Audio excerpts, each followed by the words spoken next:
Benin Kingdom, home of Edo people, rose in power and might to become one of the most prosperous empires in the forest region of Africa. Benin Kingdom's second monarchical era began in the 13th century and became a regional imperial power in the 15th century and the most renowned empire in Africa. The king was known as Oba. He was revered as a demigod, feared and powerful. His word was law. Interestingly, scholars and visitors have since the 15th century been fascinated and intrigued by the sophistication of Benin's social and political structures, which guarantee internal peace, progress, and stability. Benin Kingdom has been globally famous for its magnificent artworks, mainly in bronze, wood, and ivory. The Portuguese explorers, who were the first Europeans to visit Benin City in 1472, were particularly stunned by the sophistication of our political and social structures, the creativity and ingenuity of the people, particularly in Benin artworks. In actual fact, these works were far more than aesthetic and decorative artistic creations in the Benin court. They were indeed records of Benin history and civilization. And more significantly, they were religious and spiritual expressions that defined more broadly the Benin worldview. Benin Empire at a zenith extended into Yoruba territory in the west, including Lagos, Igala in the north, the Niger River to the east, and the creeks of the West Niger Delta to the south. The British expansionist invasion of Benin in 1897, or what is derisively called the Benin Punitive Expedition, stripped the Oba of his immense powers and sovereignty. The British ruled roughshod through what she regarded as her sphere of influence and interest until an amalgamation was contrived from the territories north and south of the Niger to make Nigeria a convenient reality. Expectedly, Benin Kingdom began to experience a slow and steady decline after British invasion and conquest in 1897. The audacious disruption of the relatively slow process that was delivering steady growth and development for the kingdom was to have monumental impact on the psyche of the people and the kingdom for a very long time. Ethnographic researchers have explored many aspects of Benin Kingdom for better insights, but not much has been done in the area of the dress forms of the Benin people before the advent of the Portuguese and later British. Thus, it is a common axiom among the people that Ebokiri Amaru Ebogede, which means literally that before the advent of Europeans, we didn't go naked. Mama gele panwa odugunga e maya agwepa. Mara me erani dide so na palo ipapa e ado gbe okun ro aya ikun no walo ohun ete no ro e okun wa han were the wadi okun so we no so okun ni aya ese itobi aya ese ebuluku ave ya ese adago aya huen aya ese aidwe be no sa ya ro igbukun ami mi no ma ye e ma no boso e ke va be oba ibiogie ave okante okan wu mi re Edo in a ya wana yabi. Okawo Maga ye ne do te okun ni ipa pe na no ko aye no. Irani gada pa lo ọmọ ebe ne do wi ya dun me he oga do amurun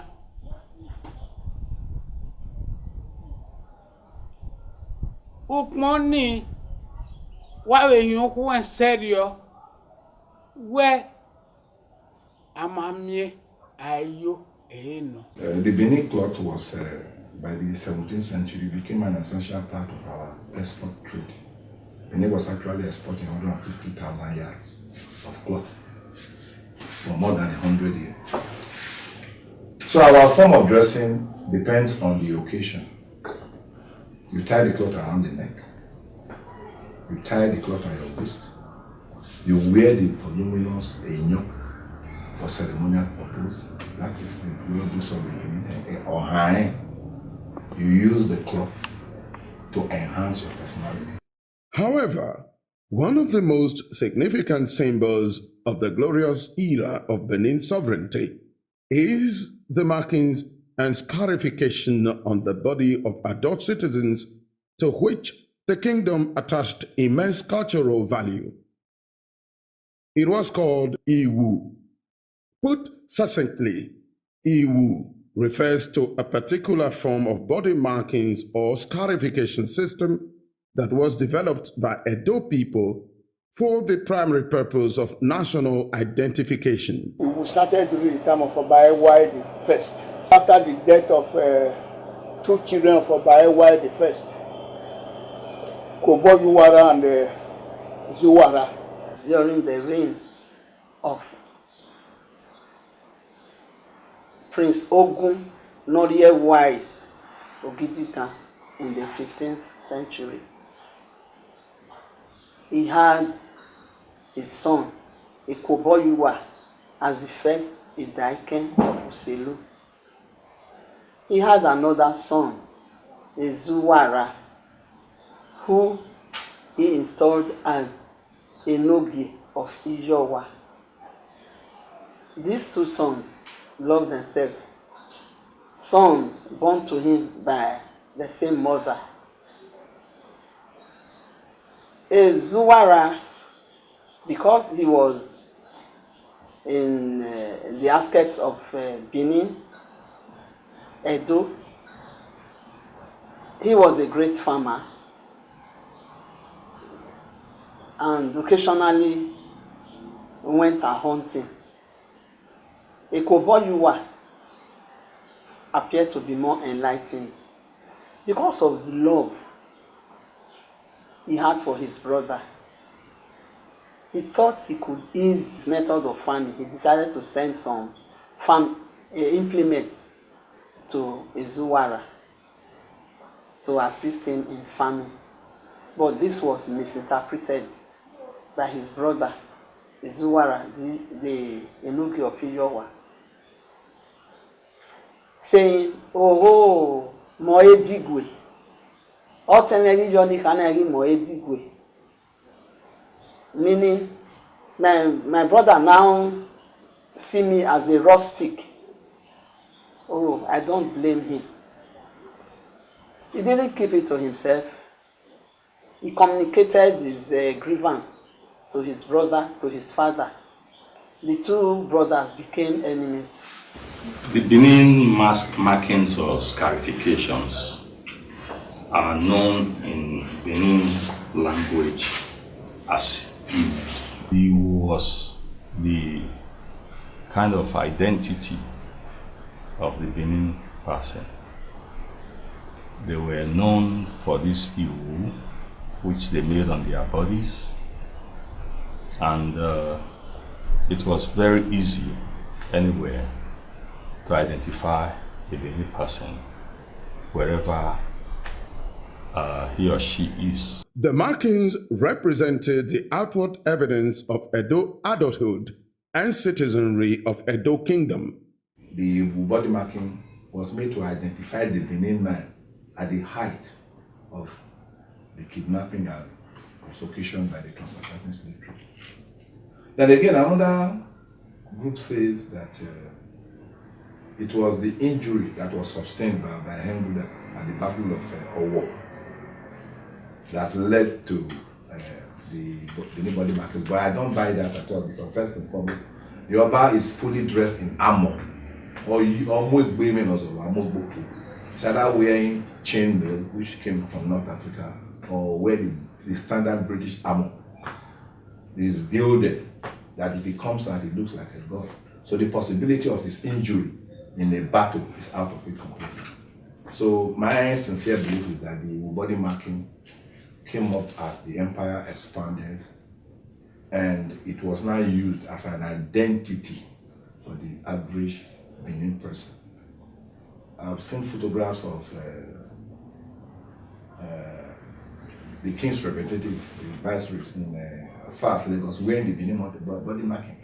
And if you look at our art, the plaques, it is also indicated.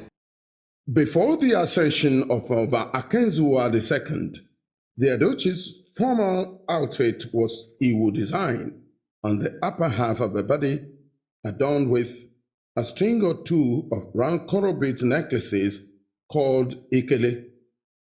This was the Benin chief's top outfit. His cap consisted of his natural hair, hipped up in front like inverted half moon called Ugwakpata.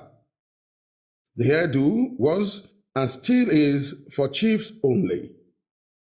The lower part of the body, from the waistline down to the ankles, was covered with wrapper worn in formalized shape.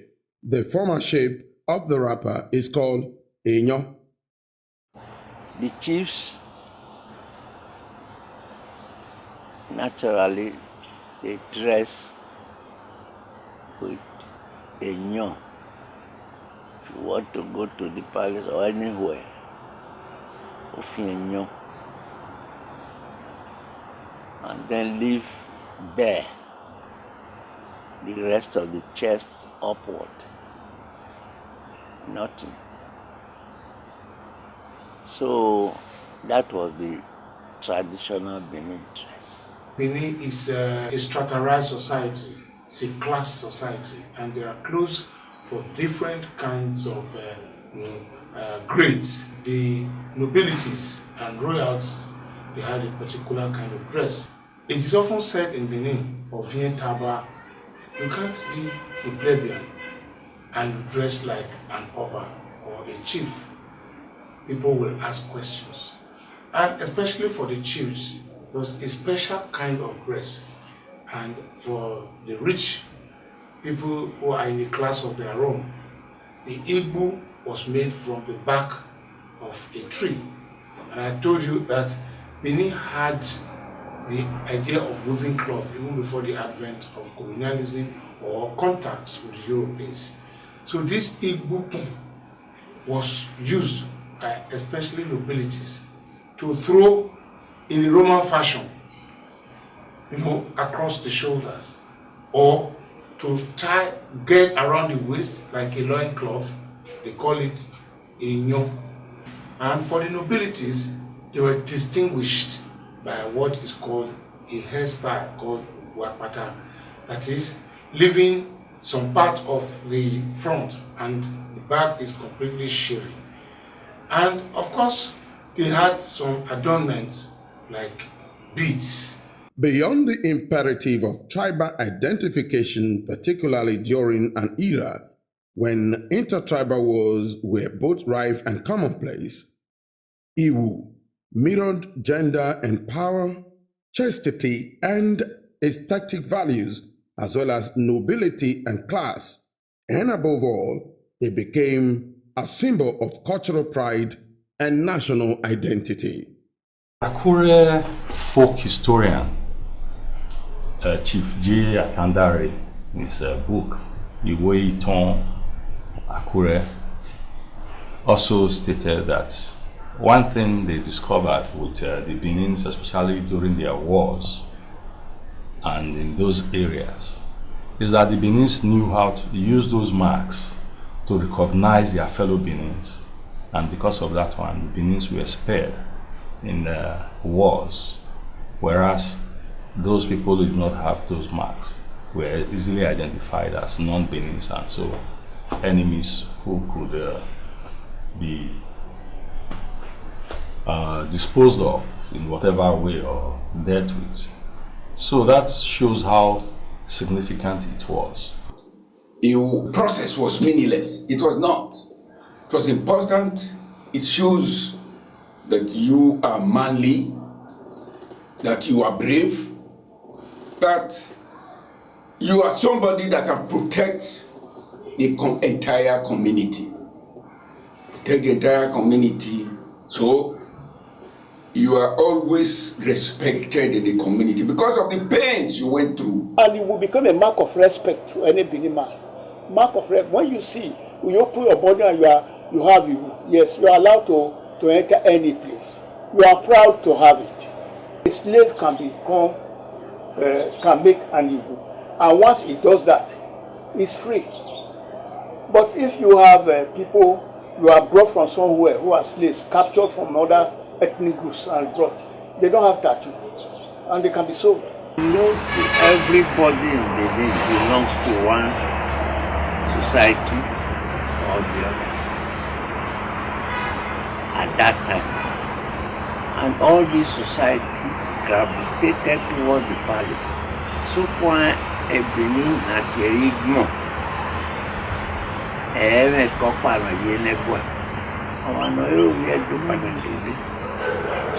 has to see. A surgical procedure was conducted by professionally trained traditional surgeons known as Osiwu, with the knowledge of analgesic management protocols. For instance, the medicinal preparations available to the Osiwu included the anti-bleeding preparations, anti-pain preparations, and cosmetic healing. Bedio Egbon was my uncle. He was an Osiwu. He had Iwu. The Iwu we are talking about now, these tribes, the black stripe, the Iwu is a natural mark that you give to a person, both male and female.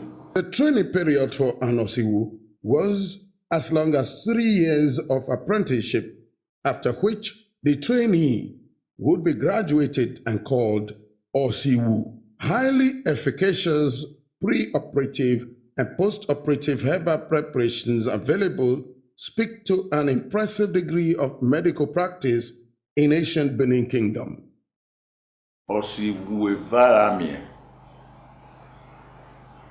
Okpara ebeba, okpara okpa, obehera okpa.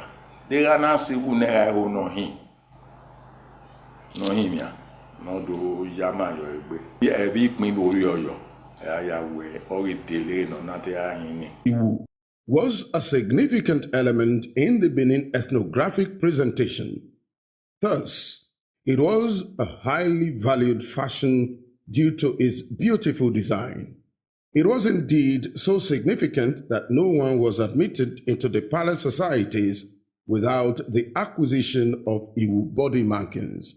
You don't tattoo, but you are not a Benin man. You can be ostracized, and you are not allowed to see the Oba at all. Those markings, it was a symbol of identity. It was a symbol of beauty. It was a symbol of patriotism. In the olden days, you can't touch the Oba if you are not tattooed or designed or marked. In 1929, Ajayi Igumbo, one of the few educated Benins at the time in question, announced his intention of full membership of the Iwebo Palace Society to Omonoba Eweka II. The monarch asked him, "Have you acquired Iwu body markings?" The following day, Ajayi Igumbo visited Osiwu Oka at his Igun Street residence to fulfill the obligation. Another aspect of the body markings and designs is that there were some that Oba ordered to be to be marked. Apart from being an honor, it means it has a relationship with the king. Generally, Iwu was administered to mark the transition from adolescent to adulthood, and usually as the last rite before marriage. It was exciting and fulfilling for a family member to watch a maiden from their family being prepared for marriage, wearing highly unique and elegantly decorative family Iwu on the exposed part of the belly, chest, and face. Even the women too, before they are married, they do that Iwu. The essential areas of a girl at puberty of her body, like body markings. They put on ladies' breasts, they put on hidden parts of their body and cover them with agbolo, jigida, or waist beads. When she comes to the age of puberty, she is bound to go and see you. She must meet the doctors, the physician, whatever it is, or see you. She must undergo that something, because she cannot be taken like that to the husband without you. It was compulsory. That is why I was under habit. The cost of you is borne by the parents of the we all have to be, not the suitor, not the husband. But after finishing, there is a day, and the successful one. The suitor to be is bound to run that path. Iwu was designed to uniquely identify kingsfolks, slaves, and freeborn. The royalty had their special Iwu design. Oba Akenzua, under whose long-reign Iwu acquisition was liberalized, wore beautiful royal Iwu markings. Look at our art, the plaques. It is also indicated. You see versions of the markings from those of the chiefs to those of the Omwada, to those of Iberia, the girl that served the queens and the Olu and whatever. Apart from just identifying the Benin people, they had families that were able to distinguish themselves by their pattern of body markings, like that of the Oba now. The royal family, they carry 6 body markings, that is the male, while the female carry 15 body markings. Then the freeborns, those ones, the males carry 7 body markings, while the females carry 16 body markings. The Ika people of present-day Delta State, one of the territories over which Benin exercised sovereignty, also enjoy the privilege of Iwu markings on their body. And this Iwu was later practiced by a very nearby communities, like Owo and other people, the San people, and so on. Though their own is a bit different from ours.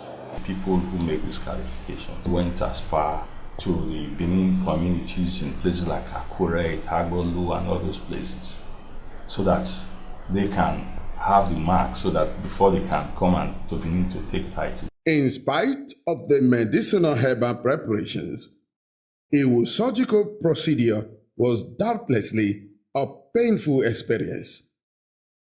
It was a test of grit and valor. Some citizens were stone scared.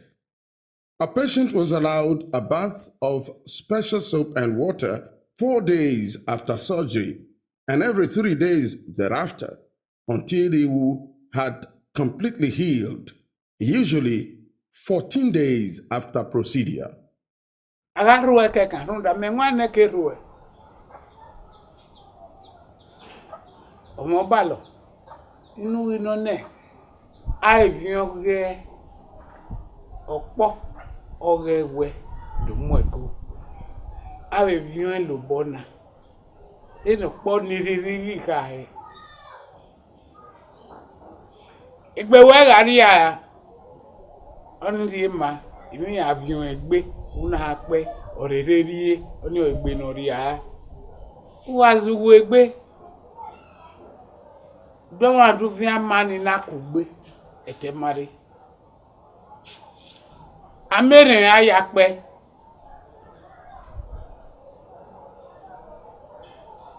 Dona yakweta we amere ayakpe. Agi eton gbe. Nege molo, nege kugbe. Avi ngani ge yaro arwa. Having no doubt, having no day. The boldness, the gallantry of an African. In those days, if a female, elderly female, then, or young female, say, we no what that means is you are not a man. You couldn't endure the pains of those processes. If you can endure that, you can endure anything. This will cause some dangerous some because they were doing it in a crude and unscientific manner. So many people now were running away from it. They didn't want to do it again. And no man was bothered whether his wife underwent or not. It was no longer his business.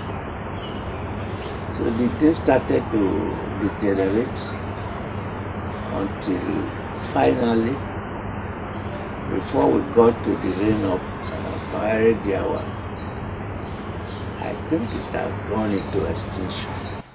It was very popular, although it was a painful beautifying mark. Painful. Many people lost their lives when it started newly.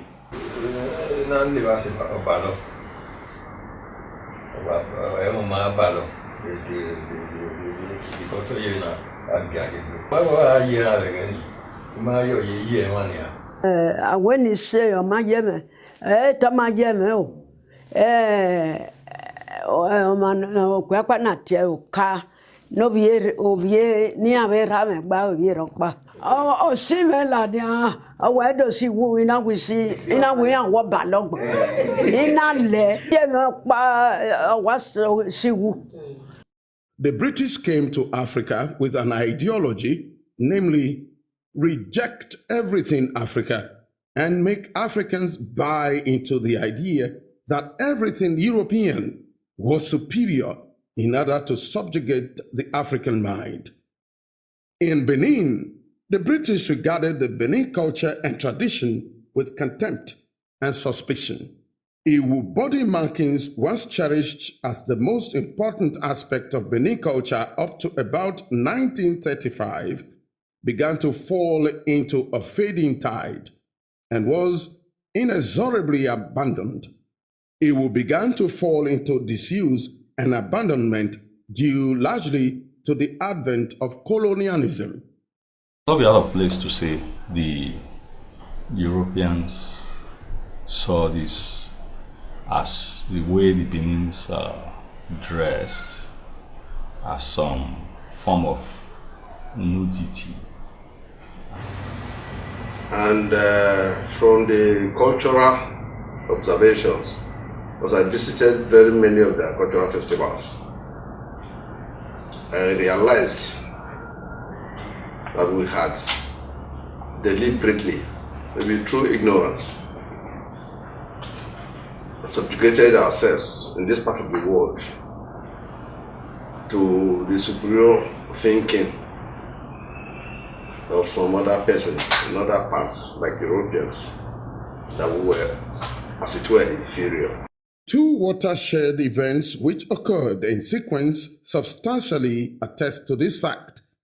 Namely, Oba Akenza II ascended the throne of his fathers in 1933. He was an alumnus of King's College, Lagos. In 1934, he traveled to Lagos for the opening of the Yaba Higher College. In 1935, few months after the Lagos event, the then outgoing colonial governor of Nigeria, Sir Donald Cameron, paid valedictory visit to Benin City. Both events exposed the Benin chief's traditional wardrobe and brought to the fore a strong need to create a non-traditional wardrobe for the Benin monarch. The chief political officer, resident of Benin province, Mr. G.A. Williams, upon intimation of these concerns, took great interest in the matter. A flurry of activities was set in motion in response to the exigency. At the end of the search, Oba Akenzo settled for a design that was inspired by the priestly cassock and was named Eziochere. It is the elegant, chiefly attire of today, with the covering of Iwu body markings by the adopted modern outfit for the Oba and the chiefs of the kingdom. Iwu became vestigial in function and gradually lost its appeal. While there were other factors that facilitated the fading tide of Iwu, it is the acceptance and adoption of a modern non-traditional attire which covered up Iwu body markings that was the masterstroke. When Akenzo came to the throne in 1933, he felt that civilization was gradually coming, especially when he had to attend meetings of the traditional rulers at Ibadan. We were under Ibadan.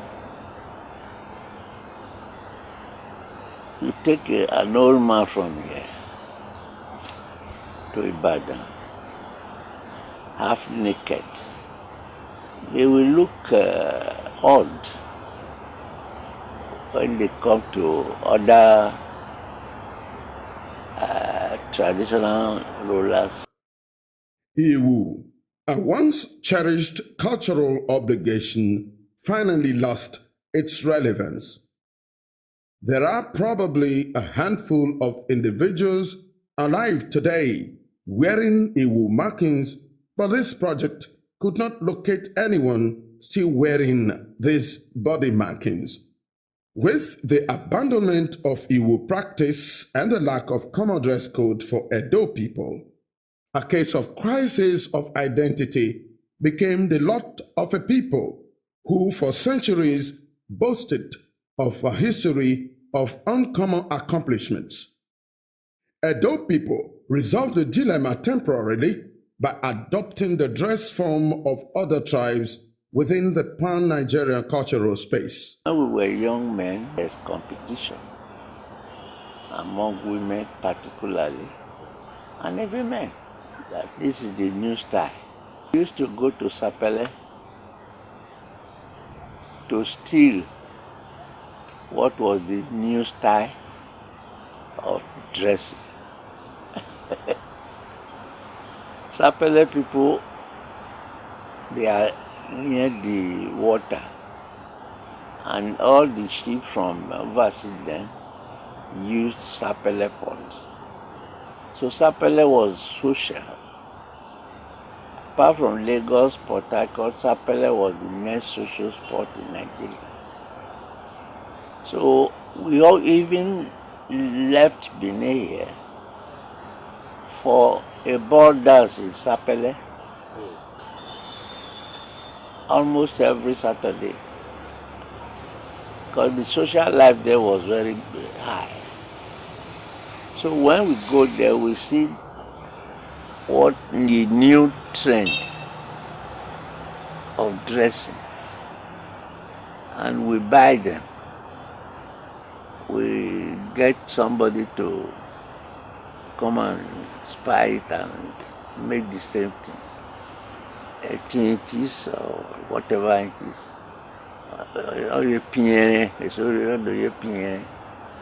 Those were the days when that one was in vogue. It came in the 50s that a Benin boy who had been at Sapele before went to England to learn tailoring.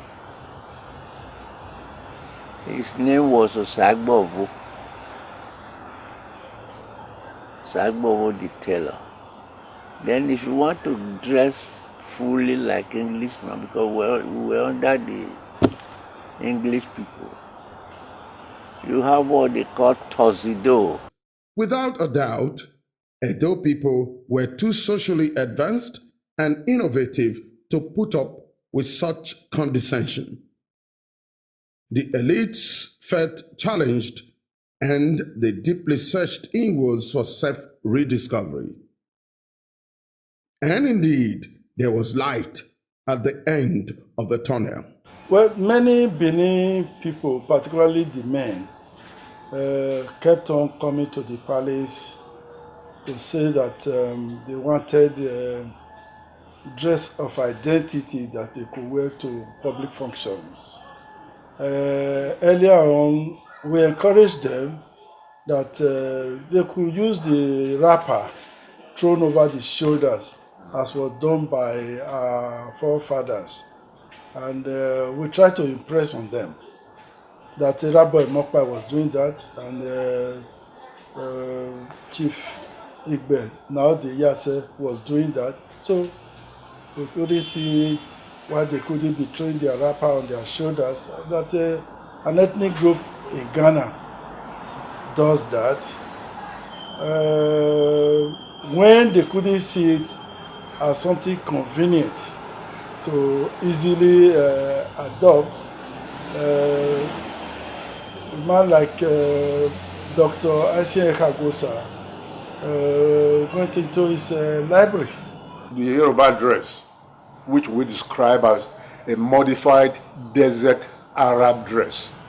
Agbada, because it's desert Arab, that is their dress, but modified by the Yorubas. So we ask, this modified desert Arab dress, would that be the dress of the Edo people? It was during this visit, royal visit, that he noticed that, you know, all the other ethnic groups in Nigeria had their national attire, and that it was only the Edo people, the Benin people, that didn't have one. He saw that the Hausas had theirs, the Yorubas had theirs, the Urobos had theirs. So when he came back, that set him thinking. So when he came back, he just noticed that there was a vacuum that had to be filled in terms of a national dress for the Edo people. So in fact, when he started drawing and calling tailors, to be honest, at first I thought it was a joke. And finally, he came out with something.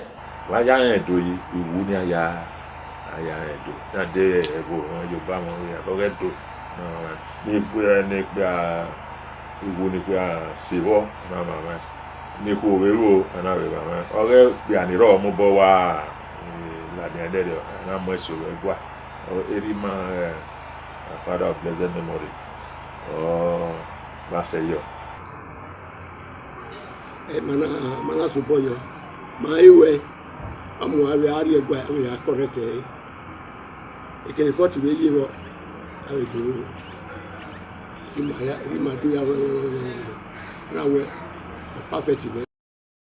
Ewiwu was formally launched at the Oba Palace on November 14, 1986.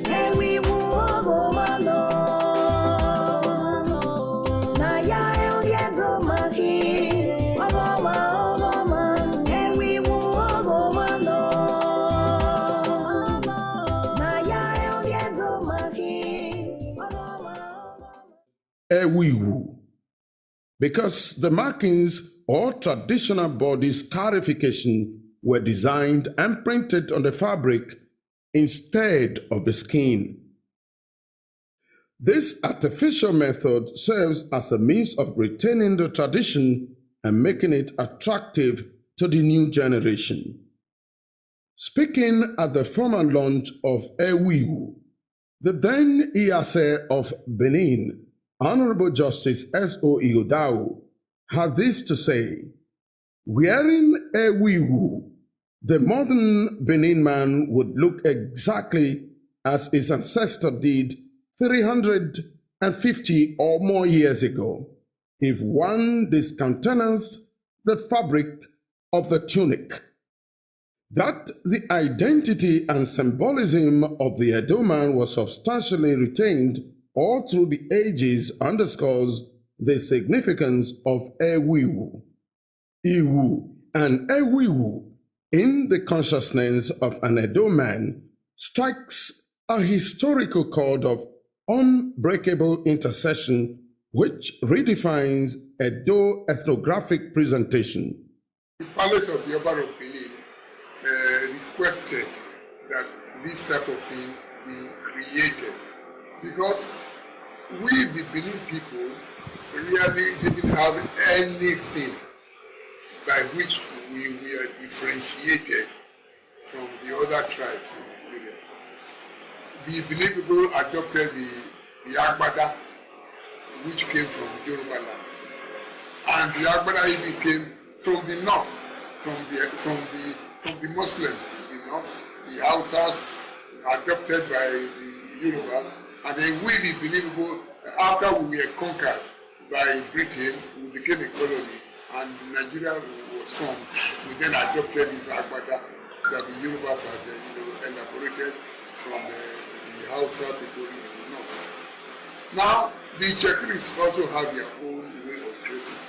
When you saw a Chekri man or woman, you will know immediately that he is a Chekri man. The Urhobo have their own way of dressing. If you saw an Urhobo man dressing the way that the Urhobo man dresses, you will know immediately that he comes from Urhobo land, either Ugindi or Agon or whatever. The Jaws also have their own way of dressing. Even the Calabar people had their own way of dressing. And the Igbos were also elaborating their own way of dressing. But the Benin man was wearing the Agbada of the Yorubas.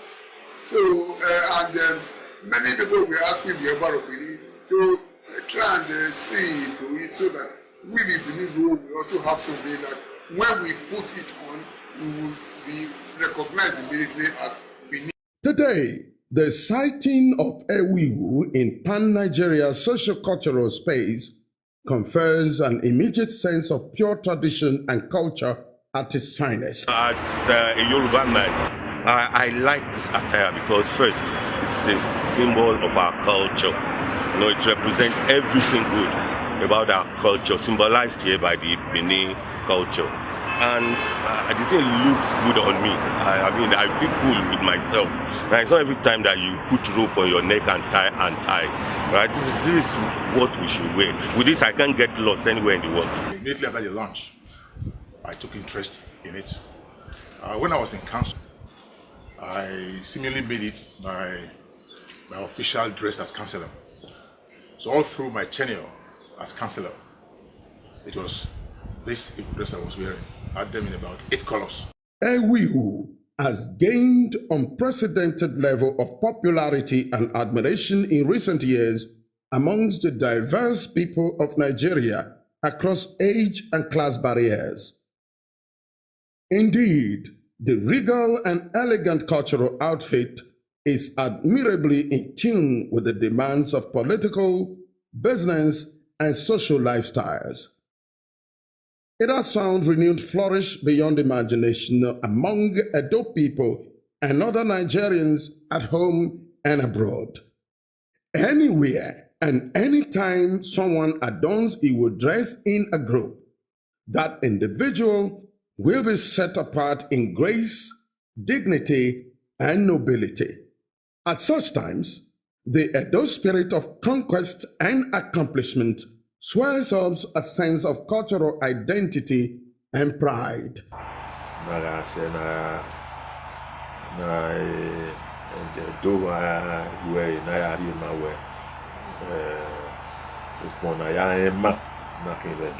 And design that shit, huh?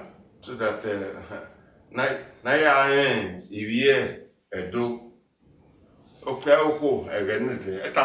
it is difficult to find somebody having it on his or her body now, but we still have it on as we now wear it in attires, different attires. To occasion, you want to stand out among the best. Iwo dressing should be your very best attire. Not all tailors that can make it. There are special tailors for it, especially those trained for it. Like for me, I was trained by Dr. Asian. He gave me the insight and the direction of how to make this Iwo dressing. If you lose your identity, you become nothing. You be a pebble among the diamonds, not a diamond in the pebbles. I bought over 100 for foreigners and people that are in my shrines abroad, and they give me publicity. Let it be strongly noted, however, that the markings of Iwo are distinctly identifiable vertical strokes such as Ariokpa, Adeseko, Abe, and Owiwu. Ada and Ebe are Edo swords of state depicting power and authority. It is wrong to imprint Ada and Ebe on a fabric in the name of Iwo. It is an aberration. Like we have the cow, that one is marked facially. Then you have the Ogale Y that carries the spear worn by the Isiameru. Then you have the Owiwu for the freeborn. Then you have the Agbaguda that comes by the sides. So these are 4 distinct Iwo markings to identify the people. If I make John Obi,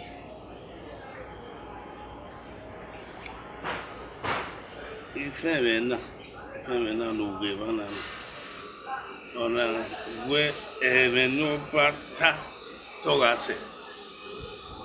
Anyway, that was it. Or Debu. Here, a Benuna Mion, Ganana Asimu. We bewa we are Sakano, so go back.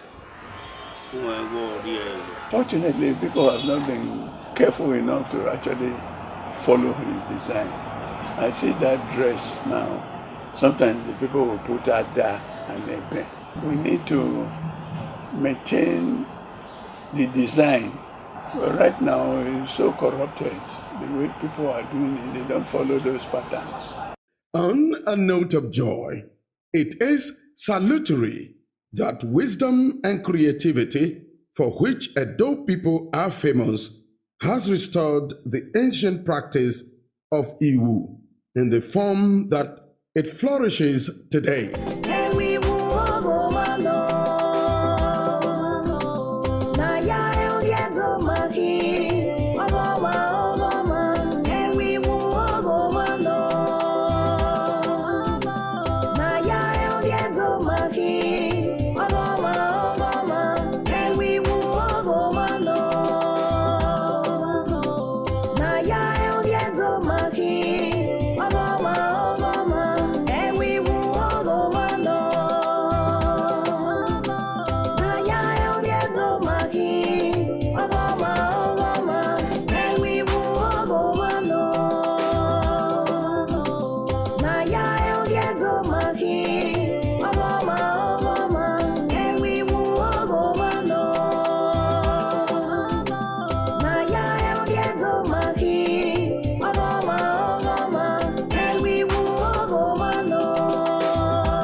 when the fabric of the tunic is discountenanced, the modern Edo man is a replica of his ancestors.